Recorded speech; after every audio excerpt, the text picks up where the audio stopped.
My name is Patty D. Toomey, 28 years old, and the night my boyfriend asked me to give up my seat at a wedding so another woman could take it was the moment I realized I had never actually been the one he chose. It didn't start with that night. It never does. It started with small things. The kind you convince yourself don't matter. The kind you excuse because you love someone. Ethan and I had been together for 2 years. From the outside, it looked solid, stable, comfortable. I was the dependable one, the one who stayed, the one who fixed things. When he struggled at work, I supported him. When money got tight, I stepped in. When life felt uncertain for him, I became the certainty. And for a while, that felt like love. But slowly, someone else started taking up space in our relationship. Her name was Tasha. At first, she was just a story, a friend, someone from his social circle. "She's just fun to be around," he said once.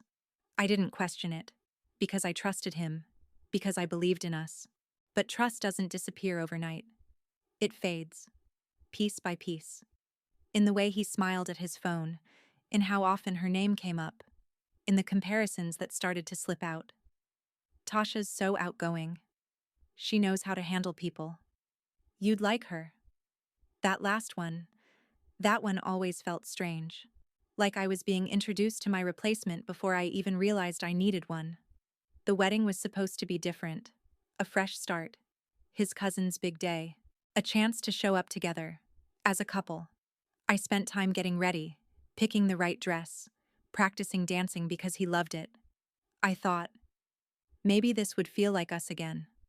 For a while, it did. The ceremony was beautiful. We sat together, held hands, smiled like everything was fine. But the shift came during the reception. Subtle at first. He drifted away more often, laughing with people I didn't know. And then, I saw her. Tasha, standing near the bar, confident, effortless, the kind of presence that doesn't ask for attention. It just gets it. Ethan walked over to me shortly after, pulled me aside. His tone changed, more controlled, more careful. "Hey," he said quietly. "Don't embarrass me tonight, okay?" I blinked. "What?" "This is important." He glanced toward his family. "Tasha's really good with people. She knows how to handle this kind of thing." I felt it then. That shift. The one I had been ignoring for months. "I'm here to support you," I said. "I know." He replied quickly. "But just don't dominate conversations. Let her take the lead." There it was, clear, undeniable. I wasn't being asked to support him. I was being asked to step aside. Then came the moment. "There's been a mix-up with seating," he said. "Tasha's stuck at a bad table. Can you switch with her?" I stared at him. "At our table?" "Yeah, she fits better there." That sentence, that one sentence, changed everything. She fits better. Not "we need help." Not "can you do me a favor?" Just, she belongs more than you do. "Ethan, I'm your girlfriend. And she's my friend," he replied. Like that explained everything. "She's been through a lot. She needs this." I felt something inside me go quiet. Not break. Not explode. Just settle.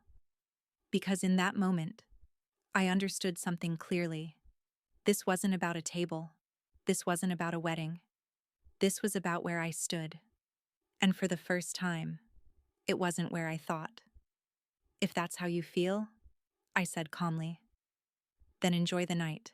I didn't argue, didn't raise my voice, didn't give him the scene he expected. I just turned and walked away. By the time I reached the parking lot, my phone was already vibrating, call after call, message after message. But I didn't answer. Because for the first time, I wasn't confused. I wasn't trying to understand. I was done. I didn't answer any of his calls. Not in the parking lot. Not on the drive home. Not even when the 10th notification lit up my screen like it was trying to pull me back into something I had already walked away from. By the time I reached my apartment, The silence inside felt different. Not empty, not lonely, just honest. I sat on the edge of the bed and let the phone buzz itself into exhaustion before I finally picked it up. 6 voicemails. I pressed play on the first one. Patty, where did you go? What was that? Come back. Confusion. I expected that. The second one came quickly after. Seriously? You just left? That was embarrassing. I closed my eyes. There it was. Embarrassing. Not, are you okay? Not, I hurt you. Just, you made me look bad. The third message softened slightly. Okay, I get it. You're upset. But it's not a big deal. It was just a seating mix-up. Just. That word again. Reducing everything into something small enough to ignore. The fourth one shifted. I didn't mean it like that. Tasha just needed support. You know how she is. Of course I did. I knew exactly how she was. And more importantly, I knew exactly how he was around her. The fifth message cracked a little. Patty, come on. Don't do this. Just talk to me. And the sixth. Silence at first. Then a quiet, strained voice. I'm sorry. Not for what he did. Just for the situation. I listened to all 6, then deleted them, one by one, because the pattern was clear. Not understanding, not accountability, just escalation. From annoyance, to control, to panic, and none of it had anything to do with me. I turned off my phone, walked to the closet, and started packing. Not dramatically, not emotionally, just methodically. The things that were mine.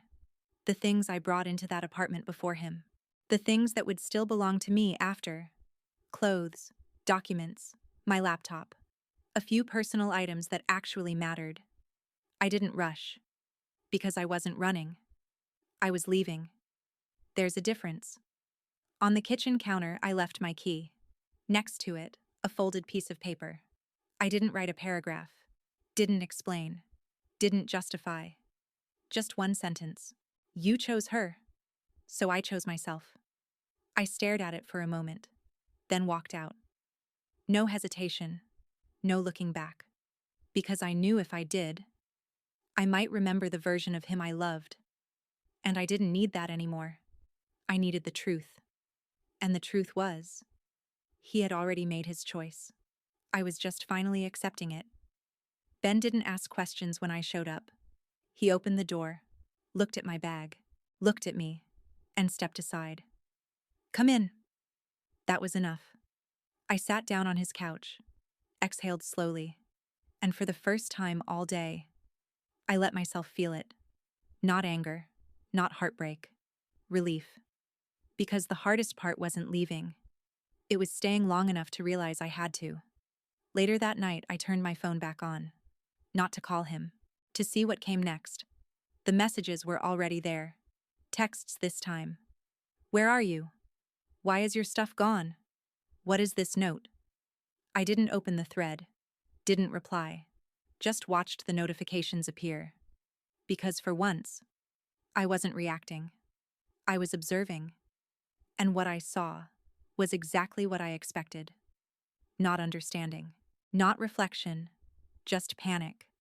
Because for the first time, he wasn't in control of the situation, and he didn't know what to do with that. I set the phone down, looked around the quiet room, and realized something simple. Walking away didn't feel like losing something.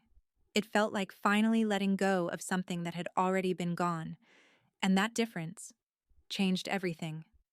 The next message came the following morning. Not a call, a text, short, direct. So that's it?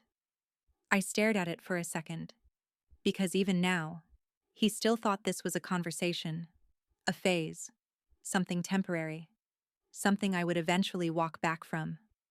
I didn't reply. The second message came minutes later. Over a seat at a wedding? I let out a slow breath. There it was. The reduction, the rewriting, the attempt to shrink everything into something small enough to dismiss. It was never about the seat. It was about what it represented. And he still didn't see that. I set my phone down, walked to the window, watched the city wake up, because for the first time in a long time, I didn't feel the need to explain myself. The third message came an hour later, longer, more emotional. You're overreacting, Patty. I didn't do anything wrong. Tasha needed support. That's all it was. I closed my eyes, because that sentence, that exact sentence, was the problem. Not what he did, what he believed. If he couldn't see it, nothing I said would change it. And I wasn't repeating myself anymore. By noon, the tone shifted again. Can we talk? I picked up my phone, typed one word, no, and sent it. No explanation, no emotion, just truth. There was no response, and that silence felt different because for the first time, it wasn't me waiting. The next few days passed quietly. I moved out completely, finished packing, transferred everything into my own space, changed accounts, canceled shared subscriptions, closed every door that connected me to him. Not dramatically, not out of anger, just thoroughly, because I wasn't leaving anything unfinished. A week later, I heard what happened at the wedding, not from him, from someone who had been there. They argued. I nodded slightly. Of course they did. He didn't like how she handled things after you left. That caught my attention. Meaning, she stayed at the table. Acted like nothing happened. Like you were the problem. I almost smiled. That sounded familiar. And he? He got quiet. Left early. That part, I didn't expect. Not because it changed anything, but because it confirmed something. He didn't fully understand what he had done. But he felt it. The shift. The absence. The consequence. 2 days later, another message came through. Different tone. No accusation. No frustration. Just, I get it now. I stared at it. Waited. Nothing followed. No explanation. No justification. Just that. I didn't reply. Because understanding doesn't undo what happened. It just explains it. And I didn't need explanations anymore. By the end of the second week, I had settled into my new place. Fully. Boxes unpacked, furniture in place, everything exactly where I wanted it. I stood in the middle of the room one evening, looking around, and realized something. I wasn't thinking about him, not even in the background. That used to feel impossible. Now, it felt natural, and that's when I knew. Not that I was over it, that I had already moved beyond it. And there's a difference, because getting over something still means it has weight. Moving beyond it means it doesn't. And for the first time, it didn't. The silence didn't last forever. It never does. But this time, it didn't come back the same way. A few days after his last message, I heard the rest. Not from him. From someone who still existed in that shared circle I had already stepped out of. They're not talking anymore. I didn't ask who. I already knew. Ethan and Tasha. Of course. What happened? She didn't like how he handled things after you left. I leaned back slightly. Meaning, she said you overreacted. And he didn't agree. That pause, that shift, was everything. Because for the first time, he wasn't defending her. And for the first time, he was left without the version of me that made everything easier. And then, they argued. Publicly. People noticed. I nodded slowly. Because that's how it always happens. Not in private, not quietly, but in the exact way you tried to avoid. And she stayed. At your table. Like nothing happened. That part didn't surprise me. People like Tasha don't step out of situations. They step into them. And when something breaks, they don't fix it. They move on. Which is exactly what she did. A week later, another message came through. A different number. I didn't save it. Didn't recognize it. But I knew. I always knew. Patty. His voice was quieter this time, less certain. I didn't understand before. I didn't respond. Just listened. I thought you were overreacting. I thought it was just a moment. A pause. Longer than before. I didn't realize what it actually meant. I leaned against the counter, arms folded, waiting. I chose wrong. That one. That one landed. Not because it changed anything, because it was the first honest thing he had said. I thought I could balance both. I thought I could keep you and still have everything else. There it was. The truth. Not love. Not confusion. Convenience. I see it now, he said quietly. I lost you before you even left. I closed my eyes for a second, because that was true. More true than anything else he had said. The relationship didn't end at the wedding.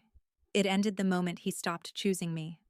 I'm not asking you to come back, he added. I just needed to say that. I let the message finish, didn't delete it right away, just stood there, listening to the quiet. Because for the first time, there was nothing left to argue, nothing left to explain, nothing left to fix. He understood. Finally. And that was enough.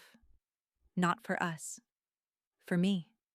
Because understanding closes something, even if it comes too late to save it. A few weeks later, I heard the rest. Tasha had already moved on. Of course she had. Different guy. Different place. Same pattern. Ethan was left behind. Not dramatically. Not tragically. Just alone. And for the first time in a long time, he had to sit with that. Without distraction. Without someone else to fill the space. Without me. I didn't feel satisfaction. I didn't feel vindicated. I just understood. Because this was always going to happen. Not because I wanted it to, because it was inevitable. People who chase excitement over respect eventually lose both. And when they do, they realize too late what they gave up. That night, I stood by the window again. Same place, same view. But something felt different. Not lighter, not heavier. Just finished. Because closure doesn't come from a conversation. It comes from clarity. And I had that. Completely. And once you have that, there's nothing left to go back to. 6 months later, I didn't think about the wedding anymore. Not the table. Not the look on his face. Not even the moment I walked away. It had all faded. Not disappeared. Just lost its weight. My life didn't feel like something I was rebuilding anymore. It felt like something I was finally living. The apartment had changed. Not because I redecorated. Because I belonged there. The mornings were quiet. Coffee by the window. Soft light stretching across the floor. No tension. No anticipation of conflict. No feeling like I had to prepare for something going wrong. Just peace. Real peace. Work had shifted too. Not because the job was different. Because I was. I spoke up more. Trusted my instincts. Took opportunities without second-guessing myself. The promotion came through without drama. And for once, I didn't question whether I deserved it. Because I wasn't trying to prove anything anymore. That part was over. Ben still stopped by sometimes. Less often now. Not because anything was wrong. Because everything was steady. You don't look like you're waiting for something anymore, he said one evening. I'm not, I replied. And that was the truth. A few weeks later, I saw Ethan again. Not at a party. Not in passing. Just walking down the street. He looked up. Our eyes met. And for a second, there was recognition. Then something else. Acceptance. Hey, he said. Hey, I answered. No tension. No hesitation. Just neutral. You're doing well, he said. I am. I nodded. You too? He gave a small smile. Getting there. We stood there for a moment. Not awkward. not emotional. Just two people who used to be something to each other. I'm glad you're okay, he added. I'm more than okay, I said. And I meant it. Not to prove a point. Not to make him feel anything. Just truth. He nodded. Take care, Patty. You too. And that was it. No lingering. No unfinished conversation. No second chances. Just closure. Real closure. The kind that doesn't need to be explained. That night, I stood by my door, hand resting against the lock. Same small habit, different meaning. Once, that door was something I closed to protect myself from being hurt again. Now, it was something I closed because everything inside was worth protecting. My space, my life, my choices, mine. I turned the lock, walked back into the room, and sat down. The silence didn't feel empty. It felt full. Because for the first time, I wasn't missing anything. I didn't lose him. I didn't lose the relationship. I outgrew it. My name is Patty D. Toomey. I once loved someone who made me feel like I had to compete for a place in my own relationship. I thought if I stayed patient, understanding, flexible, it would be enough. It wasn't. Walking away wasn't the hardest part. Staying away was. But staying away is what changed everything.